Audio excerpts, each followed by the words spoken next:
Hi everyone, Lukas here. Today we're reviewing the Sony Xperia 10 Plus, the original one, not the second one.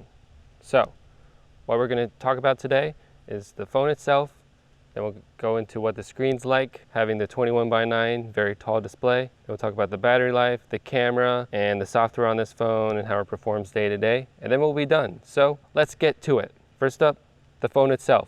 You got this really big 6.5-inch display. Got an 8-megapixel selfie camera. Then on the back of the device, you got it's plastic, it's fine. It is plastic though. You do have NFC right here, and you got two cameras. You got a telephoto one and then a normal one. That would be the normal one is 12 megapixels and the telephoto one is 8 megapixels. And the flash on top of the phone, you have a 3.5mm headphone jack. And on the right side of the device, you have the power button, fingerprint reader, and the volume rockers. The buttons are interesting. They are fairly flush with the device. You kind of need to know you want to press the button to find the button instead of just running down to find the button. It's like you almost need to know where the button is beforehand to press it because it's a little tricky to find. But you get used to it pretty fast. And then the fingerprint scanner works well. I think it's fast. So you ready? Boom, just like that. It does get dirty easy, so I do need to wipe it pretty often for it to read my thumb accurately. Over here you have a SIM card and a micro SD card slot underneath this little flap. And then over here you have a fake speaker, USB-C, and then a real speaker. Yeah, so that's fake and this is real. And about the speaker, it sounds good for most things, but at very low volume, it kind of crackles and pops. It's kind of interesting. But that's the phone in a nutshell. Now, the screen. The screen itself is excellent. It's very tall. It gets bright enough for the most part for outdoors, except very direct, super bright sunlight. That's hard to read, but everything else other than that is good. And 21:9, very fun. 6.5 inches, and the resolution is 2520 by 1080. It's very cool and very fun. I like it a lot. So one reason why is because 21:9 is the same aspect ratio as movies. So let's go ahead and show you what the movie looks like on here. You'll notice it looks very cool because you have no bars on the sides. Everything just plays very immersively for you. I like it a lot. And the colors on the screen are also excellent. Contrast is also excellent. Watching stuff on here just looks excellent, especially movies, because you got no bars on the sides usually. Though some movies do, you know, switch it up and shoot in close to 16:9. But most movies fits like this, and it's excellent.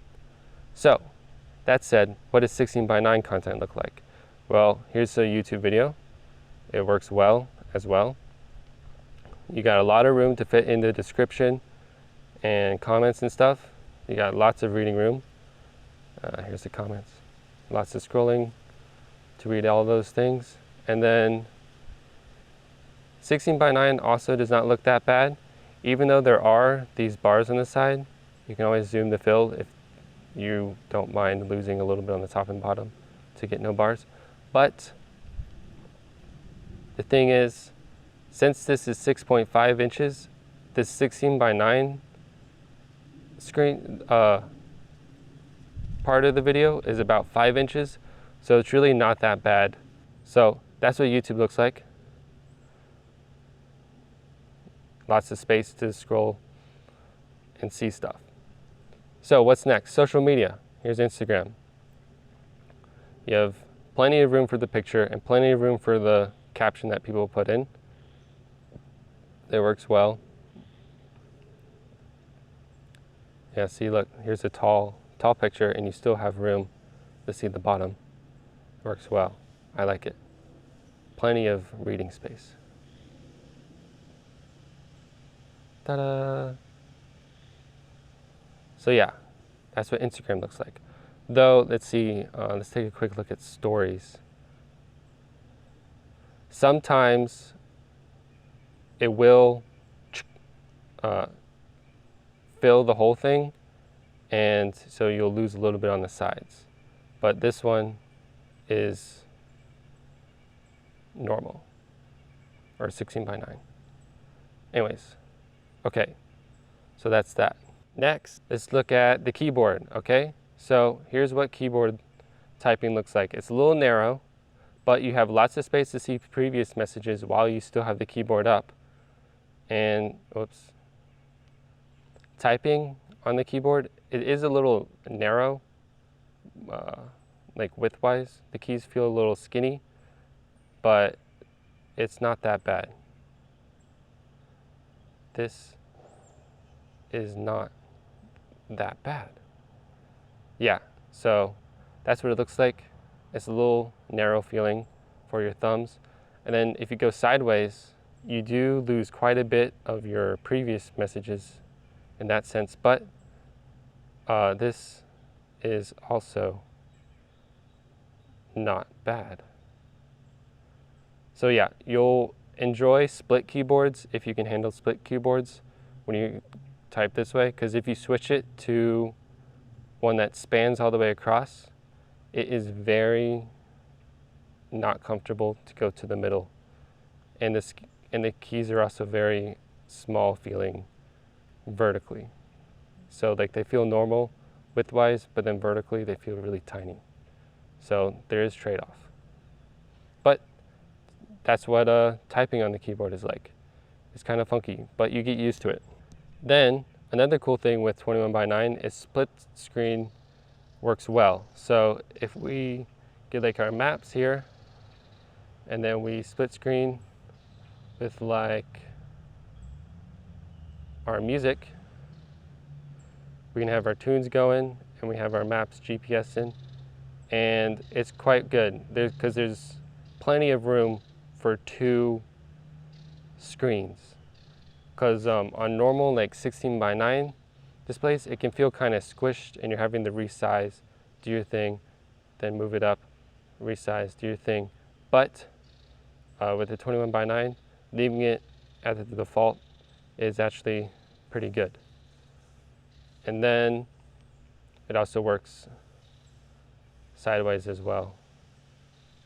And I like that too.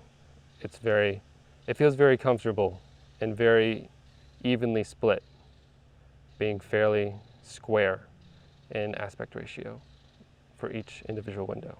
So that's the screen. It's very good. Though if you have small hands and this 6.5 inches is pretty big for you, there are a few things that Sony has done to make it easier. So instead of swiping all the way down from the top to get your notifications, when you're on the home screen, you only have to just flick down from anywhere on the screen, and you get that top bar without having to drag all the way from the top.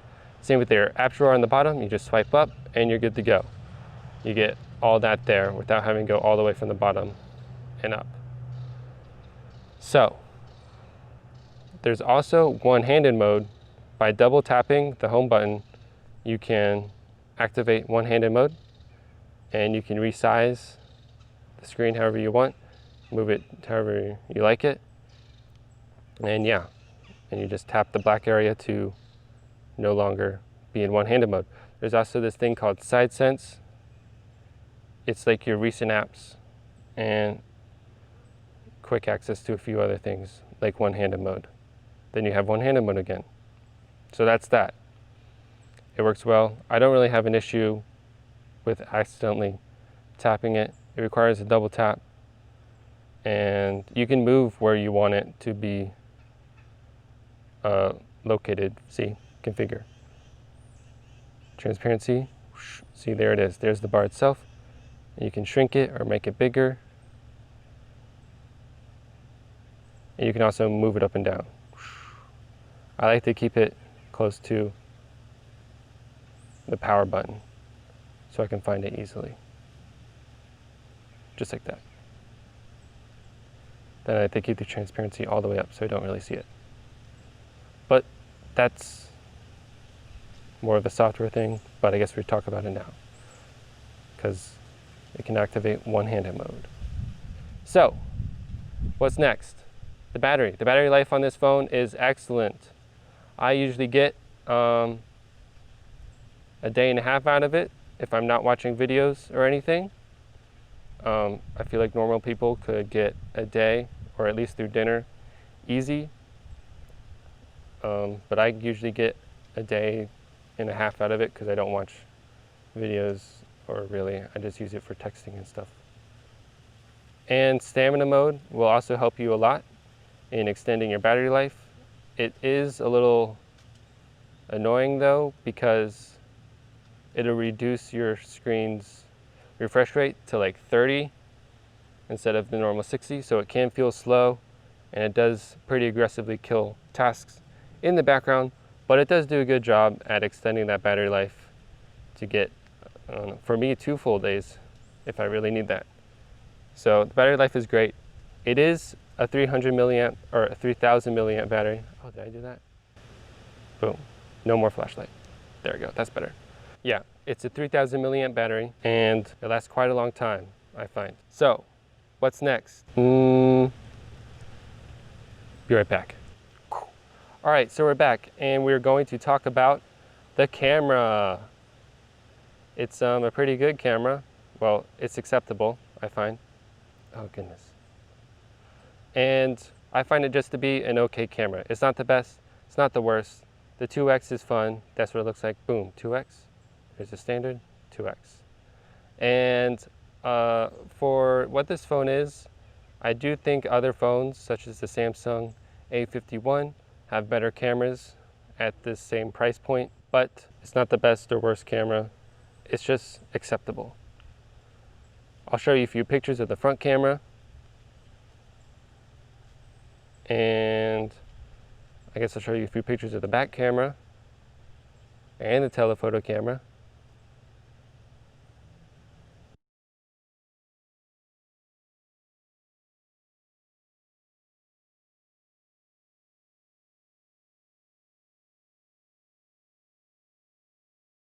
And now I'll show you around the actual camera app.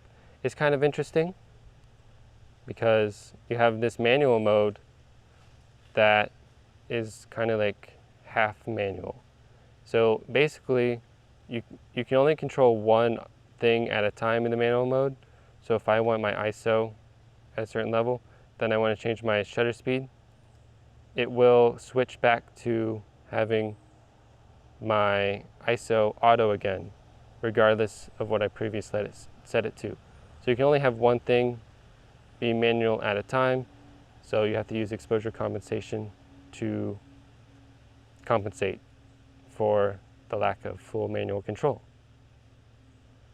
Then next up is, oh yeah, and you can't do manual mode in the telephoto lens, only the standard back normal focal length camera.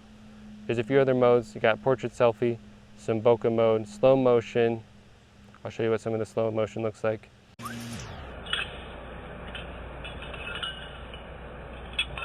Manual mode. Then you have creative effects, which are just like pre-made filters. And that's what it looks like. You just pick from all the crazy effects. Whoa.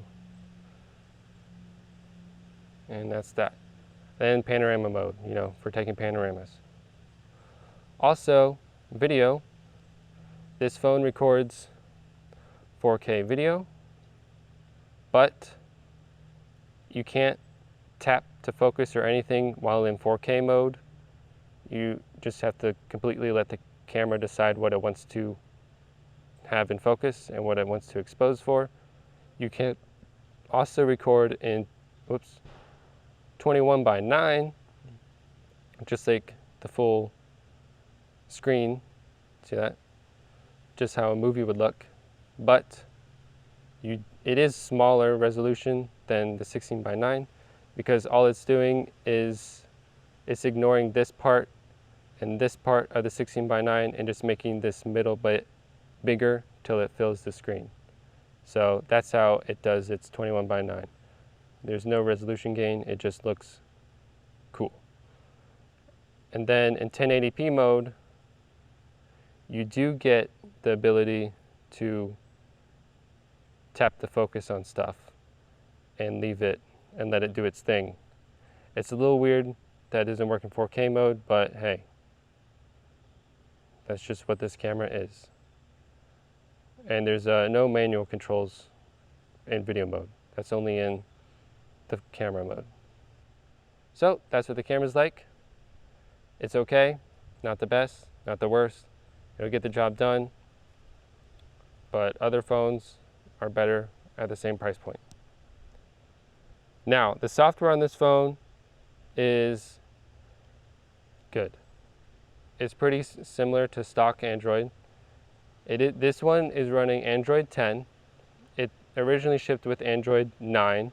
Sony says that their phones will get 2 major OS releases, so this should get Android 11 when that rolls around to this phone. And Android 10 runs well on here. Let's see, where's the Android version? Boom, Android 10, right here. There you go, Android 10. It runs well. It does come with Sony pre-installed apps. You cannot uninstall them, but you can disable them. It also comes with Netflix and Facebook pre-installed. You cannot uninstall those either. I have Facebook disabled in my apps, but you cannot uninstall them. You can only disable them. And you can disable most of the Sony apps as well, but you cannot uninstall them. And the only one you cannot disable from Sony is the support one. There are a few extra features like double tap to open the camera. You can do that with the lock screen as well. So you're on the lock screen, the phone is locked. But double tap, whoops, my bad. Double tap, boom, you get straight to the camera, or at any point you can just double tap and go straight to the camera. And that's pretty much it on the software stuff they give you, besides this side sense. Other than that, it's pretty similar to just your normal Android experience, and it is good. The device performs well every day. I don't have any issues really with it being slow or anything. It just does what it's supposed to do and gets the job done. So that is the Sony Xperia 10 Plus. I hope you have an excellent day, and see you later.